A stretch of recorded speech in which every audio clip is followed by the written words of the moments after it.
বিছানা বীর্য লেগে থাকলে এবং সেই বিছানা শুয়ে পরের দিন নামাজ পড়লে নামাজ হবে কিনা। দেখুন, বিছানা যদি বীর্য লেগে যায় এবং সেই বিছানা শুয়ে যদি আপনি পরের দিন নামাজ পড়েন, আপনার শরীরে যদি এটা লেগে যায় তাহলে আপনার নামাজ হবে না। এই মতটা হলো অধিক বিশুদ্ধ। যদিও অনেক উলামা একরাম মনে করেন যে বীর্য পাক, যার কারণে তাদের মত অনুযায়ী আপনি এই শরীর নিয়ে আপনি যদি গোসল করেন করে যদি আপনার শরীরে বা কাপড়ে আপনার বীর্য লেগেও থাকে, নামাজ হয়ে যাবে।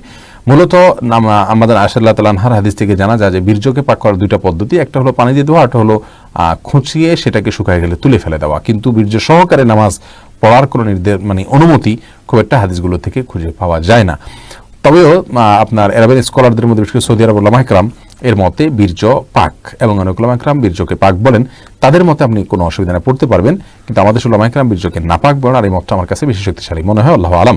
প্রশ্ন করেছেন, শীতের কম্বলে বীর্য লেগেছে কিন্তু কোথায় লেগেছে বোঝা যায়নি, তাহলে কি পূর্ণ কম্বল পরিষ্কার করতে হবে? না, শুকায় যদি যায় অসুবিধা নেই, আপনার না ধুলেও চলবে।